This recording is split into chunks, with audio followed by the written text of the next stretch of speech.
Sometimes the smallest places hold the biggest moments, and this one happened to be a strip of trees I thought I knew better than I actually did.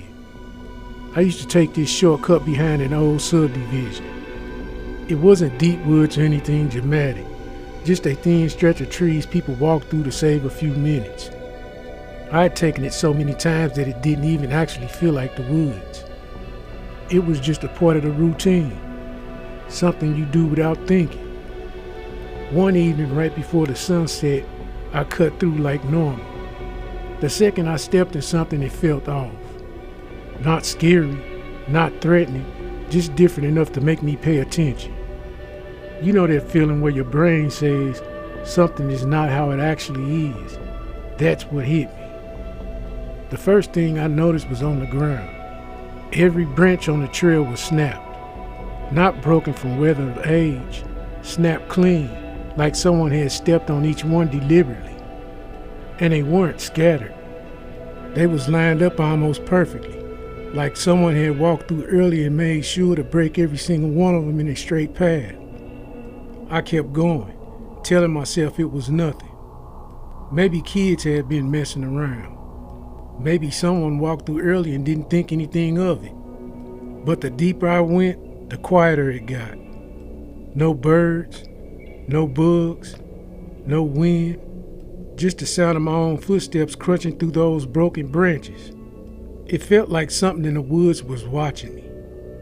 About halfway in, I stopped, but the trail kept going. Nothing blocking it, nothing unusual. Just the trees and a fading light, but the ground past the spot that was untouched. No footprints, no snapped branches. No signs of anyone ever walking farther. It looked like a part of the woods no one ever stepped into. And I don't know why, but I felt like I shouldn't go forward.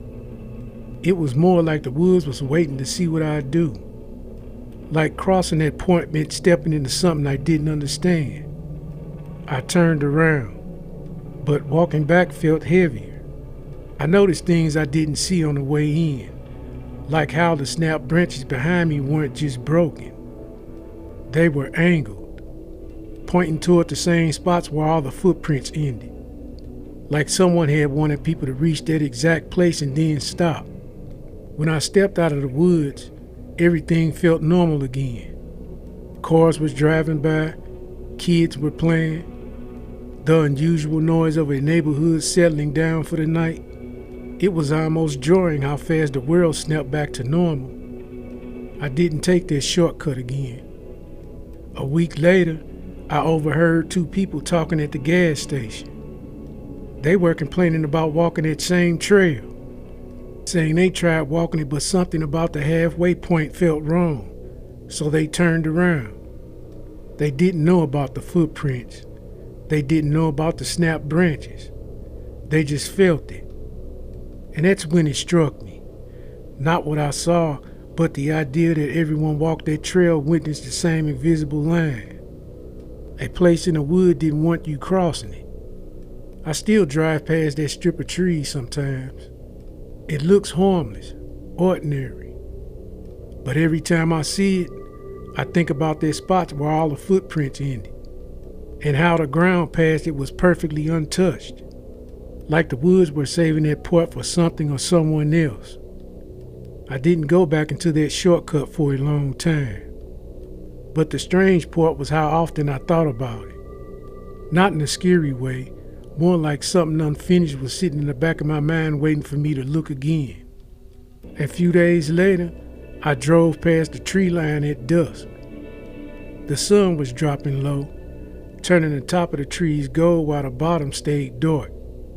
In that split second, I saw something that made my stomach tight. I saw a shape, not a person, not an animal, just a shadow standing in the same exact spot where the footprints ended. It didn't move, it didn't shift, it didn't belong to anything. I slowed the car without meaning to, staring through the trees. The shadow stayed perfectly clear, like it was watching the road or waiting for someone to step back inside the woods. Whatever it was looked right at me, and it was gone.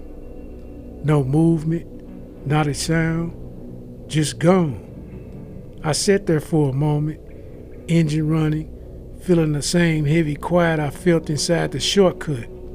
The kind of quiet that doesn't come from nature.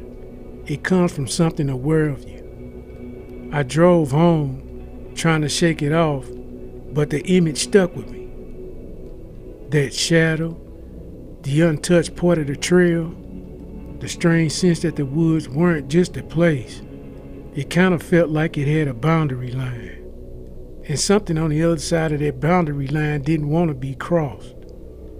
A week later, I heard someone else mention the shortcut. A neighbor said they tried walking it but turned around halfway because something felt off. Another said their dog refused to go past the main point and started whining until they left. None of them knew what I saw. None of them knew about the footprints. None of them knew about the shadow. But they all felt the same invisible line. And that's when I realized something. Some places aren't dangerous because of what's in them. They're dangerous because of what wait past the part people never walk into. I never went back. Not because I was scared, but because I finally understood. Something in the woods had been telling everyone who stepped inside. Some shortcuts aren't meant to be taken. Some paths weren't meant to be crossed. And some places stay untouched because they're holding a story you're not supposed to find. Thank you for listening to another episode of One Voice Many Stories.